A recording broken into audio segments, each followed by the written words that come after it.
உங்களுக்கு ஒரு ஆப்பர்ச்சுனிட்டி கிடைக்குது. You think this is the right person, you want to be with the person, you think that's the right kind of vibe you want throughout your லைஃப்ல, then don't let the choice go away. Grab it with both hands. Be there. Get ready. Boy or girl or whatever, just be there for each other. எவ்வளவுக்கு எவ்வளவு உங்களுக்குள்ள ஒத்துமை அதிகரிக்குதோ அவ்வளவுக்கு அவ்வளவு உங்களுடைய வளர்ச்சி அதிகரிக்கும். The inner growth, the outer growth எதுக்கும் அவன் இருக்கான் பார்த்துப்பான், அவருக்கா பார்த்துப்பான், சரி ஏதோ நடந்துச்சு போய் சொல்லிக்கலாம் அப்படின்ற அந்த ஒரு ஆறுதலுக்கு ஒரு பர்சன் இருக்கிறது வந்து பெரிய சப்போர்ட், பெரிய support. There are people who are widowed or divorced or single parent.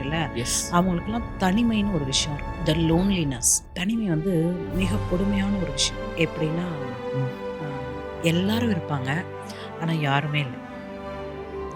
குழந்தை இருப்பான், பொண்ணு இருப்பா, பையன் இருப்பான், அம்மா அப்பா இருப்பாங்க, அண்ணன் தம்பி இருப்பாங்க, மாமனார் மாமியார் இருப்பாங்க.